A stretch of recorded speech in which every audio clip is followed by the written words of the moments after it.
And a very good afternoon, ladies and gentlemen. Welcome to the end of the season for Manchester. We are getting very close to the last of our webinars for this year. Today's webinar is actually a 4-part series, and this is part 1 of 4. It's going to be delivered by 2 delightful ladies, Rebecca Stevens and Rachel Valentine, who I'm going to let them introduce themselves because I'm sure they've got that well prepared, much more well prepared than me.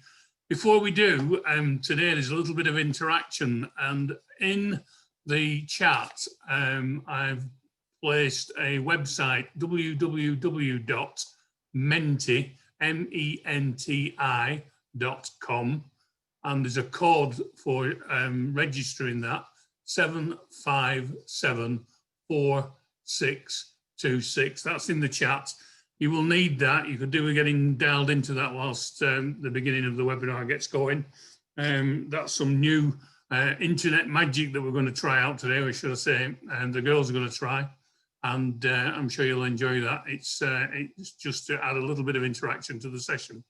So with that in mind, ladies and gentlemen, I'd like to introduce Rebecca Stevens and Rachel Valentine, our guest speakers for today and for the other 3 parts of the series between now and December, and we'll release the log-on details for that in due course. So ladies, over to you. Thanks, Chris. Thanks for having us here today as well. So Rachel's just going to pop our slides up for us, and she'll be driving today. We're both going to be presenting. There'll be different sections coming from each of us, as we both bring a different experience base to this presentation. And when Stuart originally contacted me, probably the end of last year, he was really excited about, let's do something a bit different. Let's do something a bit diverse in how we can apply psychology into a health and safety environment. I'll let Rachel introduce herself in a minute, but that's certainly her background and the knowledge that she's bringing. And from my perspective, I'm coming from the Chartered Psychologist background. So if we move on, in terms of myself, so I'm a Chartered Psychologist. I trained quite some years ago. I've been working for independently since 2011. And principally, I help business owners and leaders understand and develop themselves and their people to deliver an engaged and performing organisation is generally what we're looking for. And you can appreciate at this point in time, there's a lot of support around what's going on in businesses, how we help businesses cope with this environment and organisations cope with this environment and what leaders need. So I'll let Rachel introduce herself and then we'll get into the presentation. Hi, I'm Rachel Valentine. I'm an executive coach, consultant and facilitator. I joined as a member of IOSH back in 2002, which is actually fairly startling when I was typing this up. So that's quite a long time. So I've got a background in health and safety and environmental management coming from the chemical industry, and was in higher education for quite a while of my career. I qualified as an executive coach back in 2014, and I think my aim then is sort of thinking about what place coaching plays around behavioural change for people. So having a better understanding of who they are and why they do what they do brings in that element of choice. So my coaching focus is around leadership authenticity, and that's linked to particularly to do with resilience and individual well-being. And an area of real interest of me is about how we can use coaching to improve levels of care and compassion within organisations, as well as engagement and performance. Thanks, Rachel. So as you can see, bringing a real kind of diverse range of information along today, and hopefully we'll make it all very accessible and usable for you. This is actually, it was originally going to be one face-to-face presentation in Manchester, because we're both based around Manchester, but it's turned into, in this new world, into a series of 4 webinars where we've actually broken it down into a series that link. Now, if you do just attend one, that's absolutely fine. They will make sense standalone, but very much they've been developed to help you take through the steps from self-awareness into an understanding of language, into an ability to have coaching conversations where we'll be doing things like we'll role play it, we'll practice it, and help you develop some skills in that area, and then linking that back into behavioural change and behavioural modification. So we'd love it if you can make all of them. They are all being recorded. So absolutely, if you can't make the date and the time, you can watch it another time. So that's a bit about what we're going to be doing. In terms of today specifically, let's take a look at our agenda. We're going to look at why self-awareness is important, what it actually is, because we make lots of assumptions about what it involves. Rachel's then going to take you through the Johari window model. Some of you may be familiar with this, but it's a really fundamental model around helping build your own self-awareness. We're going to look briefly at Cole's experiential learning cycle and how that's useful to be aware of. And then I'm going to take you through feedback, but from a personal perspective, rather than giving feedback, about seeking feedback to help with your self-awareness. And we'll look at the SCARF model. So that's our agenda. But let's start with really agreeing what self-awareness is about and why it's important. So let's start with this. So I just want you to reflect, ask yourself this: when have others responded unexpectedly to what you've said? When have you been surprised by another's reaction to something you did? When has someone actually done the opposite of what you asked? When have you seen a situation very differently to someone else? So these are all questions that if you're finding this happening on occasion, hopefully not every day, hopefully some of your conversations are very successful, but if you're finding this happening, your starting point is to understand why that might be. Every action we take impacts the lives of others around us. So it's becoming aware of our impact. That's principally what we're trying to do with self-awareness. What's our impact on the people that we're talking to and the people around us, in work, outside of work? It's completely relevant in both scenarios.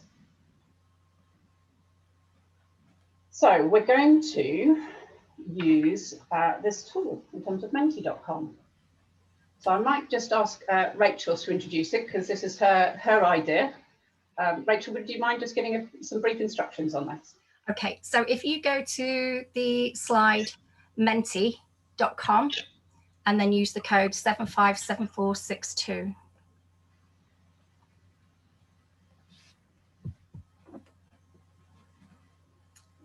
Excuse me a minute.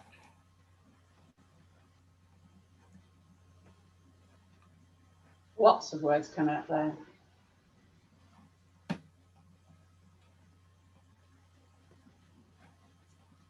So let's take a look at what we've got. You'll have to bear with us. This is new tech that we're working with, but trying to bring a bit of dynamic. So self-awareness, we can see there. It's still changing. We've still got people voting, have we?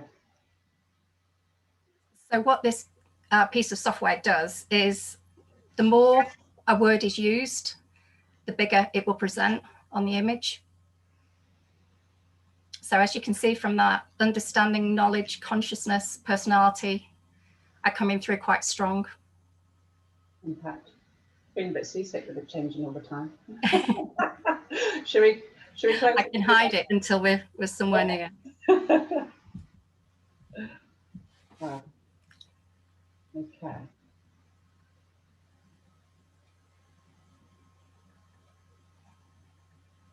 Let's go. Saw it changing. Do you see the results? Should it show at this point? Or is it still It's changing? when we're still getting votes through at the moment. Oh, right, fine, okay. So there's lots of things we associate with the word self-awareness and the definition around it. And principally, it's what I find is people who really consciously focus on what their self-awareness is about and their impact on other people have better relationships, they have better impact. And it's something that it's something you can develop. I know people talk about nature and nurture in our industry, but actually definitely with self-awareness, it's something you can develop and grow confidence in and develop more knowledge in how to do it. So we're hoping some of the tools that we're showing you today will help you develop that confidence to go out there and develop your self-awareness. Okay. Are we there? So there should be another slide on there. And this is going to be about how, I guess, rate your own current level of self-awareness.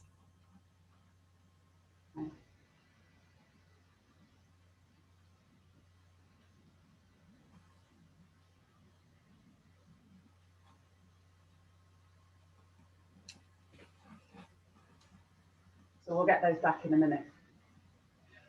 So we'll, so what we're trying to do is help you understand how to develop it, and look at what you need to do in order to look for that. If you just bear with us, we'll come back to your understanding in a minute.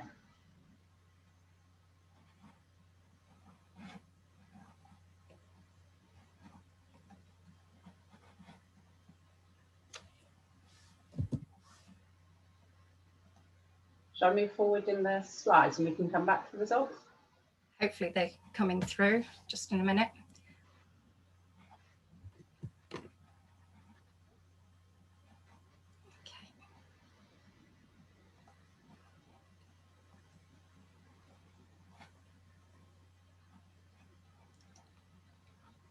Okay.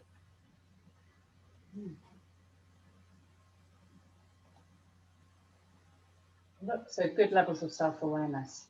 That's great to hear. People kind of feeling, a lot of people in that okay or good box feeling, yeah, I've got an understanding of my impact on other people and what's going on. I'm sorry to hear some people not feeling that's so good and that's something they want to develop, but please do take reassurance from the fact this is developable. And it's really about being quite conscious about it. Okay, just give me 1 second. I need to just update the presentation. So give me 1 second. I'm so sorry about this. That's all right. Nestle plans and everything.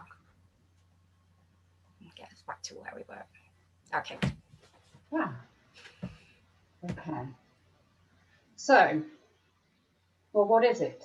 It's the ability to focus on yourself and how your actions, thoughts, or emotions do or don't align with your internal standards. So what's going on for you?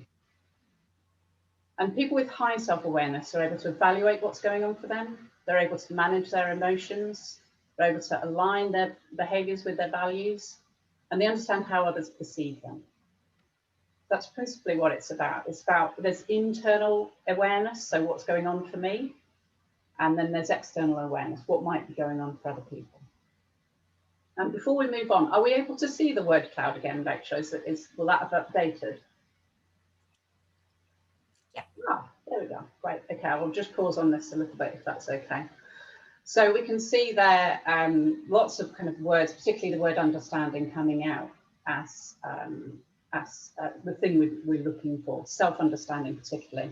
Reflection, absolutely. Reflection and that ability to critically reflect and self-reflect. And there's lots of tools around this. Enables you to understand what might be going on for you. And perception. And I like that. Empathy as well. That's interesting that you've got empathy there in terms of self-awareness, self-empathy, and also empathy for others would be a factor in there. Right.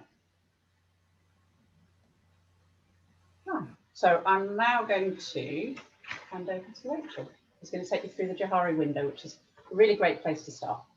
Okay. So just building on some of the themes that Rebecca has covered,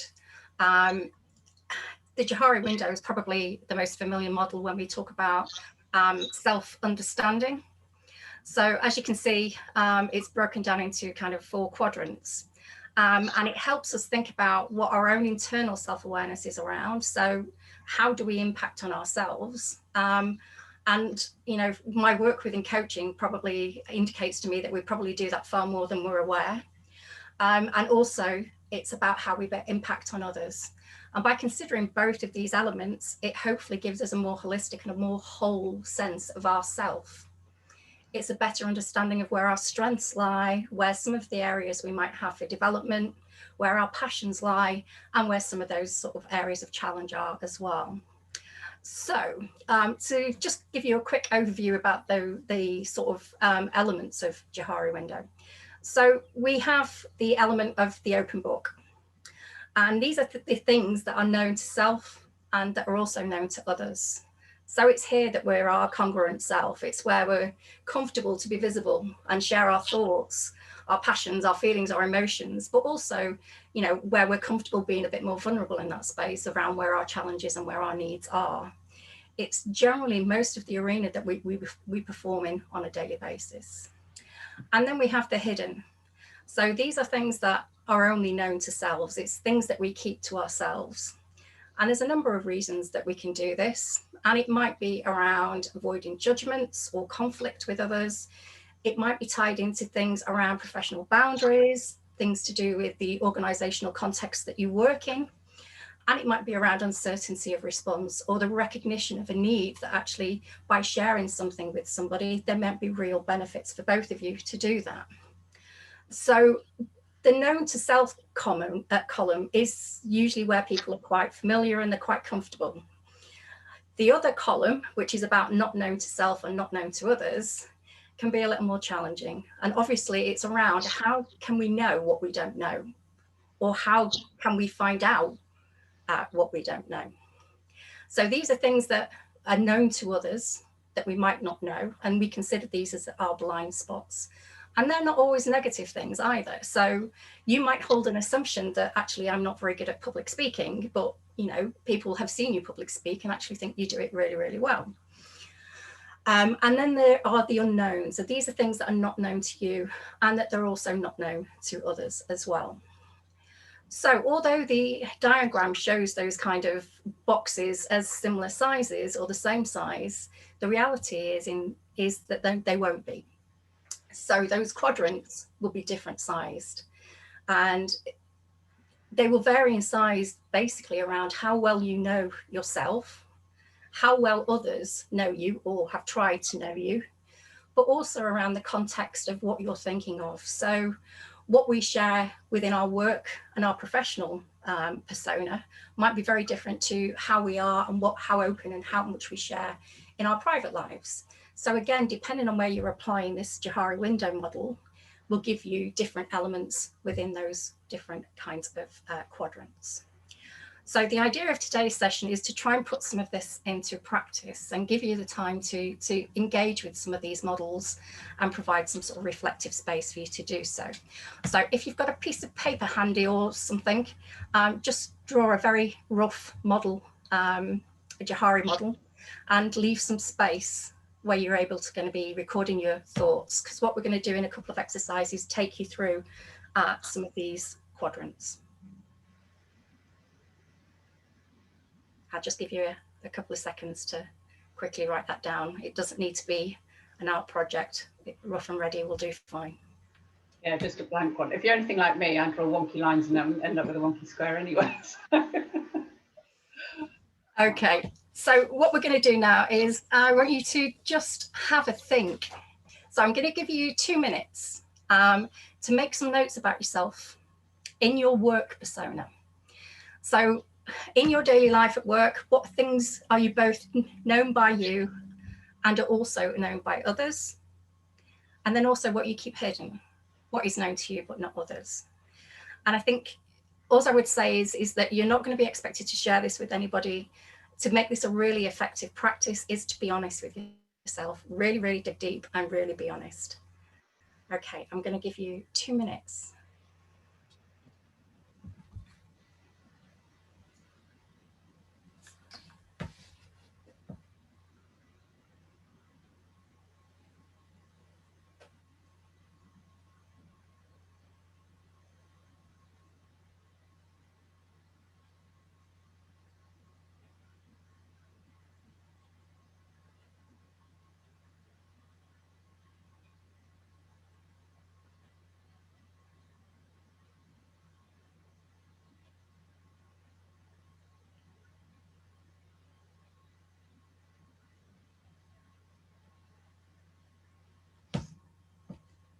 So it might help if we share what this looks like for us a little bit, Rachel. There's someone asking if we can just run that by them again in terms of the open book and the hidden. It's what you keep to yourself and what you share, isn't it, ultimately? Yeah. Share. So people know that I trained as a psychologist, but not a lot of people know that my original career was as a project manager.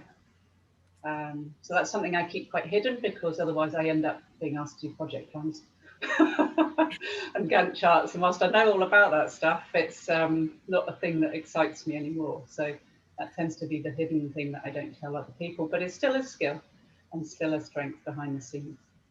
Yeah, and I suppose another example would be, you know, when we think about mental health and emotional well-being now, 10 to 15 years ago, those types of conversations would have been very few and far between. And if people were experiencing stress or mental health challenges, you know, the chances are that they wouldn't feel particularly empowered or wouldn't be very reluctant to admit and talk about those kind of things, you know. And I think the context of that has changed over the past 3 or 4 years. And I think a big driver for that has been people from across society, you know, opening up about the mental health challenges that they faced, you know, has really helped open that dialogue and help people to recognize, okay, it's okay to share this. It's okay to say, you know, I'm not okay. And actually, I would like some support at this moment in time. So, you know, I think that is another really good example about things that were hidden and we kept hidden for a reason, because there wasn't that kind of permission to talk about. But by pushing that through and making that more of an open book, you know, there's been real positive benefits to that. Yeah, a lot of that's about normalizing things, because we kind of place other people as role models on a pedestal. They can't possibly have weaknesses, and obviously social media exacerbates a lot of this. And what we're doing by sharing some of the hidden is just starting to normalize things a bit more, bring things into that discussion environment. Right. Yeah, so I guess the open book, you know, this is where our authentic self lives, you know, and there's huge research that shows actually when we are able to be our authentic self in spaces, that does have a huge impact on our resilience levels and our well-being. So, you know, it's a good optimum position to be in. And just, I suppose, another thing about just checking in around the hidden, you know, I suppose it's questioning the why we're keeping things hidden. So there are things that we can do that actually we might not recognize would really improve how we build relationships, how we connect with people, how we communicate. And one of the other things I think it's important in this hidden bit is that that's where we can hold some of our kind of really unhelpful mantras. So I'm not very good at this, or I can't do this. And I think if by keeping them in that hidden element, you know, they go unchecked, they go unchallenged. You just carry them with you because you're not getting feedback or any evidence to challenge that and potentially move those to a different space for yourself. Absolutely. And I'm going to cover some aspects of that in the next webinar, actually. Okay. So on to the more tricky bit of Johari's windows. How can we continue to expand our understanding and really start to look into the arena of what we don't know we don't know? So an easy way, or an easier one to deal with, is the blind spots. And these are things that could be known to others, but are not known to ourselves. So a really simple way of trying to deal with this, or it sounds very simple, practice is not so much, is we can ask. So we can seek out feedback. And it's really helpful for us to look at our blind spots, help us get that information through so it moves into the open book. So this is things that are known both to others, but now we know. And, you know, feedback can be given in a number of different ways. It can be done very informally through a chat or a question, or it can be done in a far more structured way through 360 assessments and psychometric processes. I think for me, it's less about the feedback mechanism and far more about what you're prepared to do with that feedback as a result. And I think that's something that Rebecca's going to go through with you later on in the presentation. Another way of addressing what we don't know, either through our blind spots or the unknown, is in starting to engage in something called reflective practice, and then how that's linked then to experiential learning. And by going through both of these, they're going to help you consider what your blind spots are and potentially what your unknowns are as well. So there is a next reflection exercise. And this is starting to think and go back onto some of the themes that Rebecca mentioned before about ever had a situation where you've said something or you've done something and you didn't get the result you were expecting. So if you can have a quick think about a recent event, it could be a conversation, it could have been a meeting, but you got an unexpected result from something you either said or you did. And then what I want you to try and do is consider what the why might be for that. So again, I'll give you a couple of minutes.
Okay, I think we're somewhere near. So what I'm going to bring in now is Kolb's experiential learning cycle. And again, this is probably familiar to a number of you. And I suppose specific, you know, when we're thinking about training and development, and sort of experiential learning is very much part of that. So if we think about what Kolb's message is and what he's trying to show from this cycle, is that learning is the process whereby knowledge is created through the transformation of experience. So what he's kind of saying is that, you know, we learn from having an experience, thinking about that experience, thinking about, did we get what we wanted? And if we didn't, why? And then trying that out again. So his view is that to actually have embedded learning, the learner needs to touch all of those four bases. So this is about having a concrete experience. Now that could be a new experience, or that could be an experience that you've had previously. And then what you do is you're going to go into that reflective space, and you're going to think about, was there any difference between what I was expecting and what I got? Did I get what I wanted from that? Or was there something different? And then what we think about is, by doing that reflective practice, that will give you a new idea or a new thought about why that potentially happened, or why you got a different result than you were expecting. And that thought process, that new idea, will help you then to kind of strategize, okay, what might I do different? What alternative approaches could have I adopted that would have had a different outcome, and an outcome more aligned to the one I was expecting or wanting? And then what we do is we go out into the world, we apply our ideas, and then we see what happens. So that's how that cycle of experiential learning kind of works. So I asked you just one question before, which was why. Why did you think that you didn't get the impact or the effect that you were expecting from that activity or that conversation or that meeting? So if you go back to that experience you were thinking about before, there's more specific questions here that might help you really dig down about why might you have got that different result. So it's about considering, what did other people say and do? What might they have been feeling? So one of the things that came up previously in, I guess, when we were asking about self-awareness and what it was, you know, empathy. So the ability to have empathy for another, see their viewpoints, understand what they may be feeling in that situation. And then using that kind of information to think about, okay, was there one thing that I could have done differently in that scenario that would have had a more positive impact in that situation. And again, I'll give you a couple of minutes just to consider that.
Okay.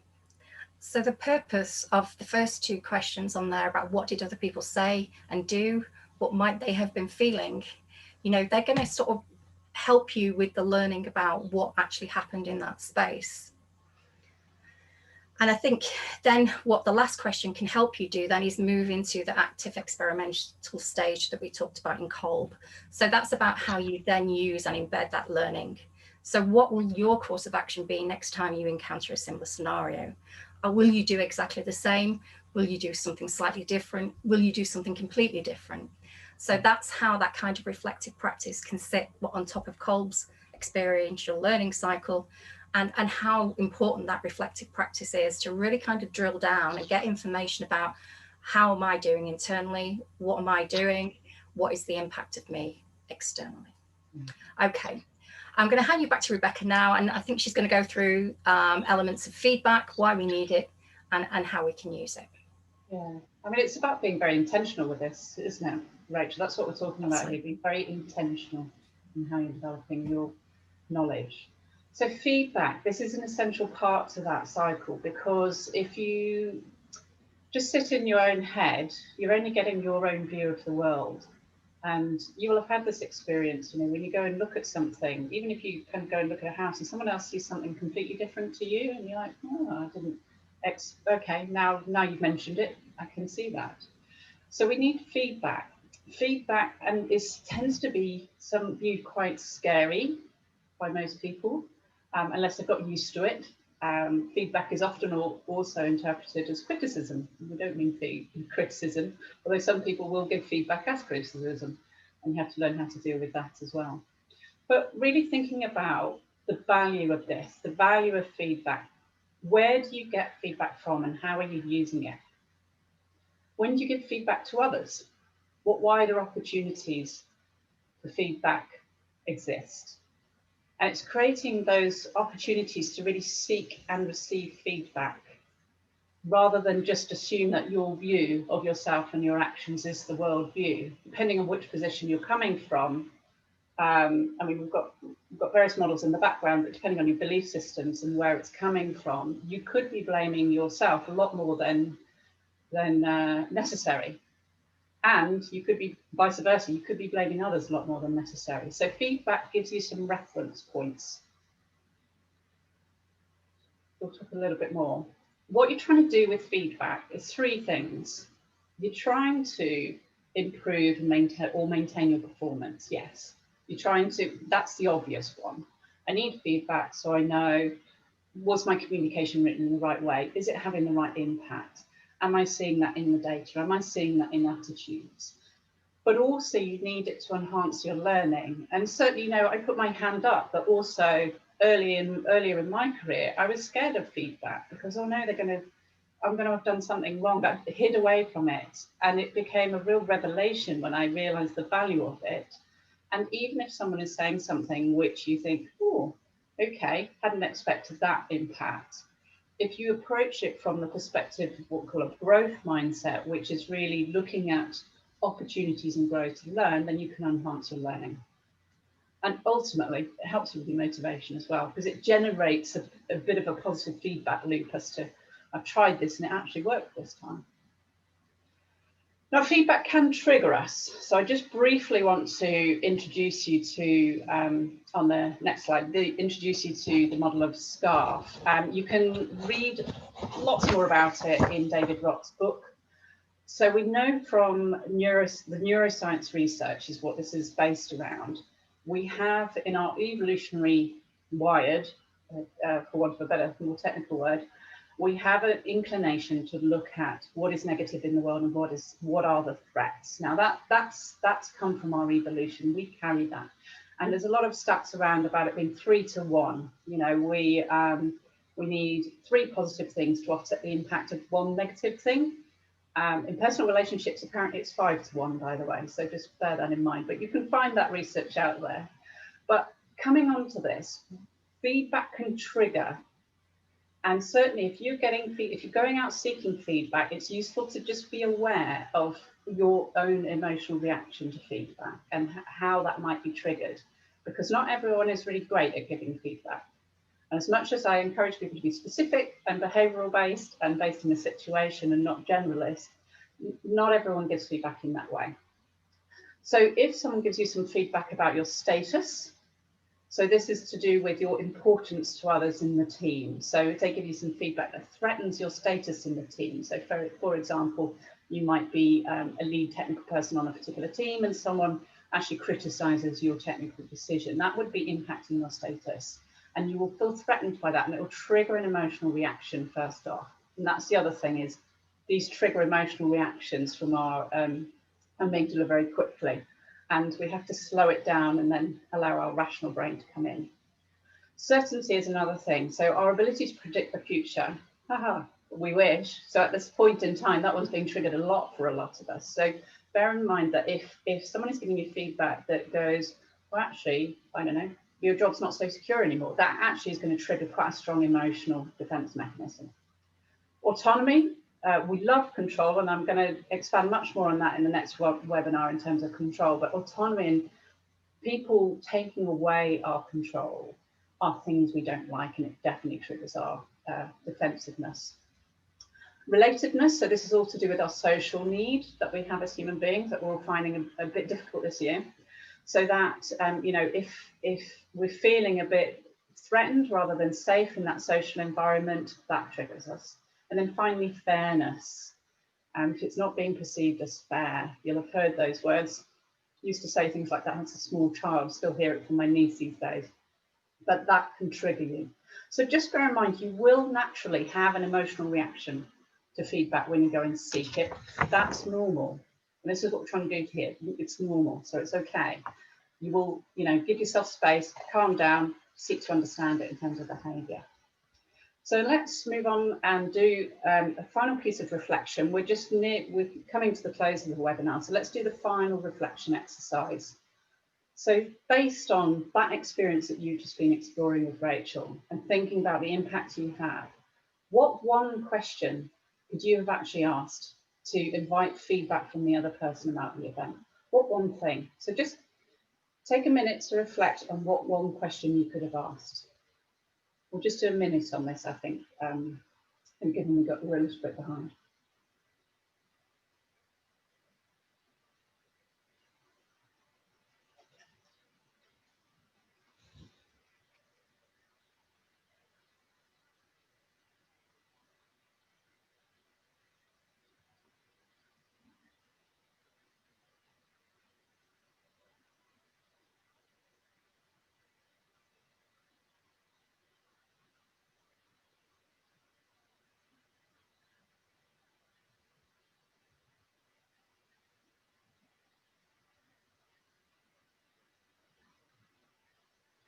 Right, so hopefully you've had an opportunity to think about what you could have done to invite feedback and how you might have approached it.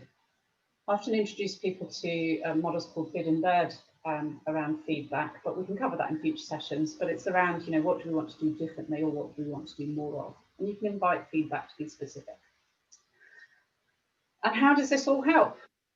Well, ultimately, you know, improving your self-awareness through using those reflection methods, thinking about where you are on the Johari's window, thinking about what feedback you need to gather, will help you improve your skills. It'll help you recognize what you do well. A lot of us ignore those things, we take them for granted, but also what you need to improve. It also raises your happiness levels because you're starting to align how you feel about things and your ideals with your action. You become more authentic in what you're doing, which is how it impacts on your happiness. Become a better leader by understanding how people perceive your approach and behaviour. You strengthen your relationships because you're managing your emotions more positively and working on those. And you increase your motivation.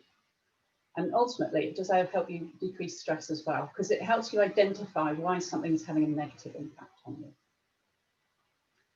So that's our whistle-stop tour through self-awareness.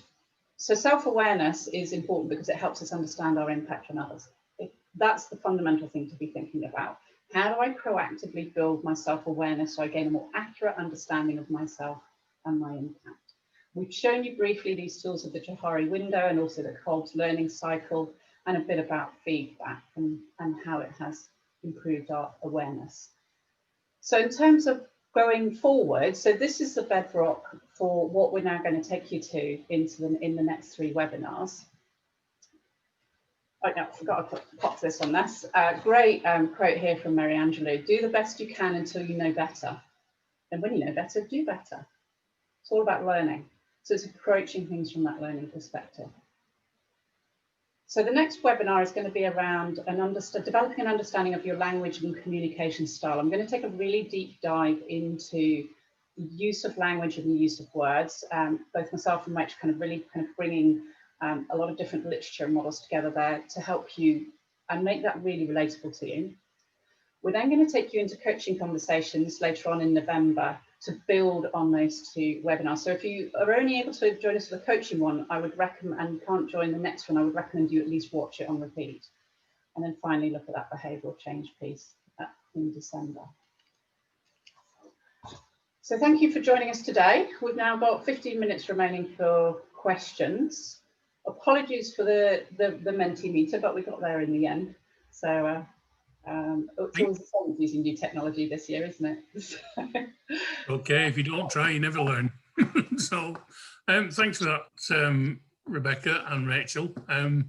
It's been a long time since March. We were looking forward to it back at West Horton, but never mind.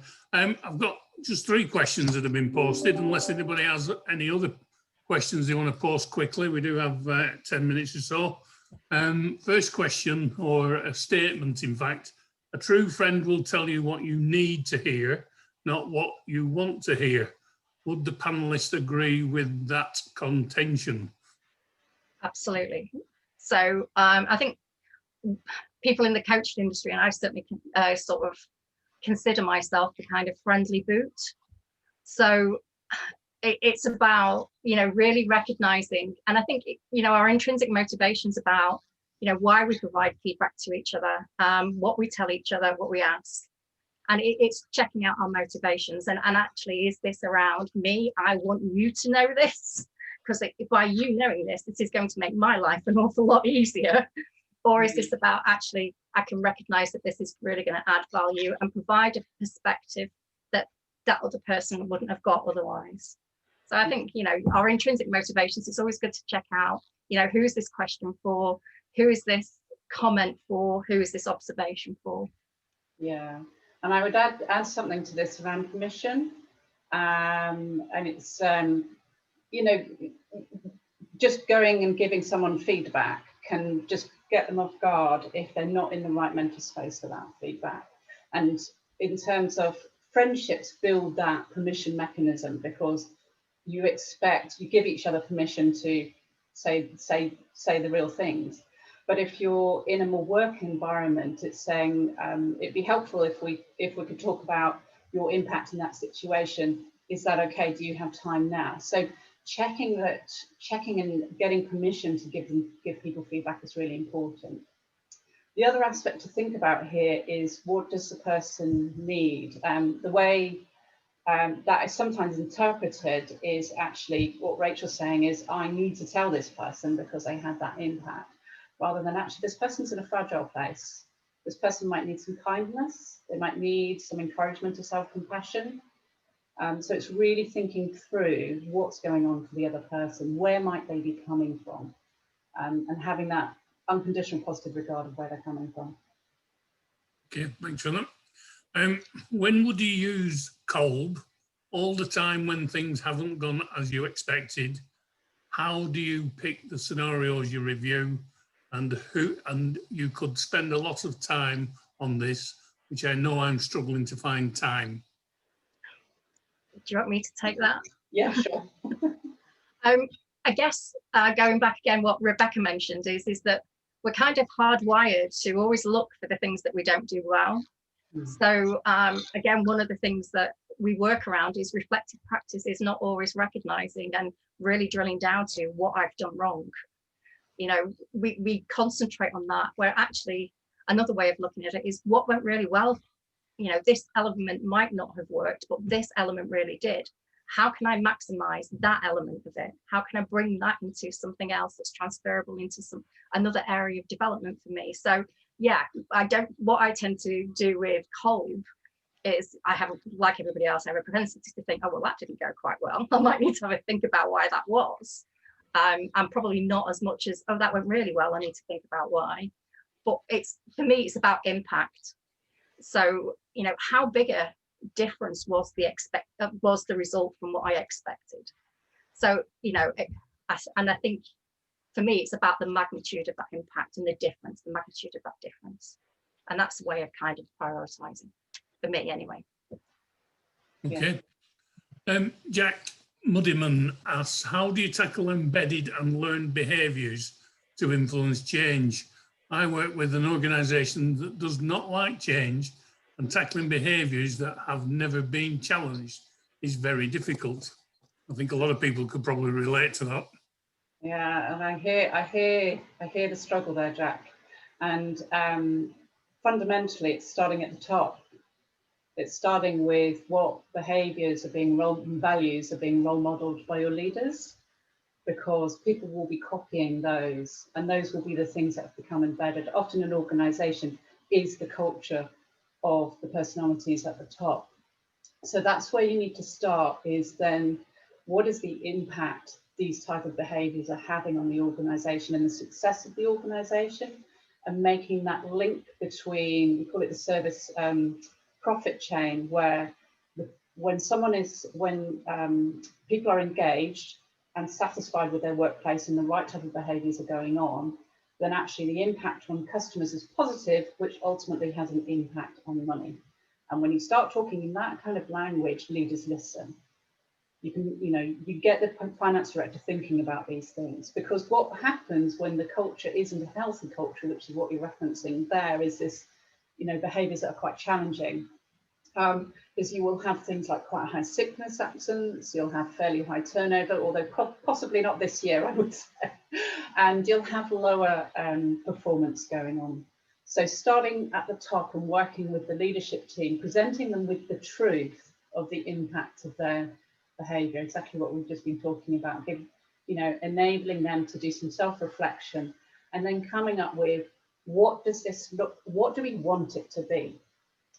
So we do a lot of work at the moment around kind of cultural change. What do we want this culture to be? And that doesn't just come top down, it's involving people in the organisation. Actually, what do we want this culture to be? What do we like? There will be things that work. There will be things that go well. And you can take an approach which goes, right, that's good, we want to keep that. That's not so good. How do we address that? And really pick out what does go well and how do we build on that in these. And you can go down the road, quite practical roads of things like values framework, competency framework are another thing I've seen. But it's all about kind of setting what is it we want it to be and developing that across the organisation. But starting at the top is the fundamental key. Okay, we've just got a few. I was just going to add, if Sorry, go on, you don't mind Rachel. jumping in, which is, I guess my observation is the question of why. So is that question asked? Why? Why are certain behaviours embedded? Has anybody asked that question? Has anybody listened to the answer of what that question and gives the insight into why that's there? And I think that, you know, as well as absolutely from what Rebecca was saying about driving that culture change from the top, but that has to be informed on where the root problems are within that culture on the organisational level. And having that combination of both. And as I say, that fundamental question of why, and then my always follow-on question is, how do you know? Yeah. Okay. Quick fire answers for the next few questions. I'm trying to get through them all. Sheila Chisholm says, there has been a lot in the press about the menopause. Do you have any hints on how to cope with work and the fact that your response is affected by the menopause? Hi, Sheila. I used to work with Sheila. Ah. I don't really know how to answer that. Well, we can skip on that one. What I do know of, so when I was doing some work with Greater Manchester Police a couple of years ago, we talked a lot about, we talked about it in the context of reasonable adjustments. What adjustments are appropriate for this person? How does their workload need to change to adapt to what they're coping with? Because for everyone, menopause will look different, and they will experience it differently. Do they have the support from the people around them? Do they have people who have an understanding around them of what's going on for them? And there's lots of things you can do personally. I kind of went to a presentation last year on all the different things you can do personally. It definitely was a bit of a pick and choose depending on what's going on for you. The thing I took away was a lot to do with mindfulness and introducing an ability to manage your emotions, which help you manage what's going on for you. In terms of that, but I've got a friend who suffers quite badly with the memory loss piece. She's had to develop tactics around that. But fundamentally, it comes back to having open discussions about it and not being afraid to talk about it. Don't know whether you want to add anything there, Rachel? No, I think you've got it covered, and I think it's probably fits with some of the things we were saying about, again, something that's been moved from the hidden into an arena where people feel empowered and are able to talk about this and the impacts of it. Okay, Phil Rawlinson, a word of wisdom shared when I first started work was, what do you think of me? Is your business, not mine? I don't understand the grammar on that, I'll have to excuse me. Do we have aspects of working where this may be helpful or not helpful? What you think of me is your business not... Oh, I see what you're saying. Right, I don't want to hear your feedback. It's what we are talking about here. I don't want to hear. I'm not listening. Yeah, some people are going to be like that. And if someone is saying that, I would be a bit concerned, because what are they going to be like to work with? But there is a way to build relationships and build trust. Where I would start with that is trust. How do you build trust with this person? You build trust by giving trust, and you build trust by building personal relationships. And then once you've worked your way through that, then someone might be in a better space for feedback. And that's kind of how to tackle that type of attitude. And I think about making connection. So, you know, if the sense is that he really doesn't, well, the inference is that they really don't care what you think about them. I mean, I would challenge that. But it's about, okay, then how do we connect in a different way? And actually, what do they mean by that kind of feedback? You know, and I suppose, as you say, it's building up that trust, it's building up that rapport, it's having that relationship and just finding different ways of connecting. Okay, just a few quick ones now. Andrew Hopwood, really a statement. If you like what I do, tell the world. If you don't like what I do, tell me. I think that's wise words of wisdom. So using the Johari model, how do you identify the unknown if it is not known to yourself or others? And that's trying different things. So I don't know whether I'd like scuba diving. Rebecca, do you know if I'd like scuba diving? No idea, do we? So it's on that unknown bit. So one way of doing that is for me to go and try scuba diving. Yeah. And that experience will give itself to, actually, yes, I really like scuba diving and I'm going to do it again. Or no, I really hated it and I'm going to try something else. Yeah. So it's about, again, moving out of our comfort zones, moving out of our area of understanding and experience and trying new things to enable to get more information about certain topics that might be sitting up that unknown, that you could either move into, you know, the hidden and then move into the open book. Yeah, okay. So that's why we often recommend looking for opportunities to do stretch projects or anything that's a bit outside of your normal role. Like reverse mentoring is a bit of a trend at the moment, anything like that. Rachel, Alan Jackson has just made a comment in the chat saying, as a diver, I can tell you, you would love it. So it looks like that's on your bucket list when you can get to it. So, absolutely. Right, final question. Can all feedback be considered as constructive? Good question. No. Yeah, and again, I suppose it's that motivation and that trust element, and being able to recognize, okay, why is this feedback coming to me? And I think it's how we make decisions about most of our information. All our information comes in, it comes flooding into us, and through our own internal dialogue, we make decisions about what we're going to use, what we value as more important than others. And I think feedback can pretty much sit in that arena. And I suppose it's just getting clear about, you know, how we use that, why we choose to ignore if we do, or why we choose to take that really to heart when we do. Okay, ladies, time is right upon us. Before I close the session, I'd just like to say, I've just posted in the chat the link for part 2 of this 4-part series, which is on the 4th of November this time. It's on a Wednesday for a change because the IOSH Networks conference is on the Tuesday. So we lost the slot, unfortunately. Big Brother took over, but that's the way life is. So don't be confused between Tuesday and Wednesday. The next session is on a Wednesday.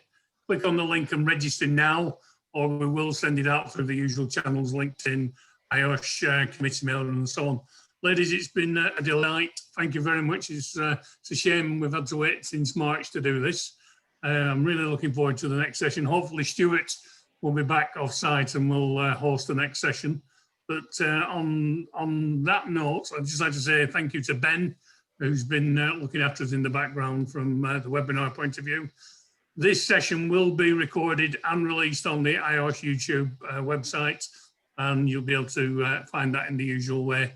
And on that note, I'd like to say thank you and good afternoon. Thank you for having us. See you in a couple of weeks. Yeah. Bye.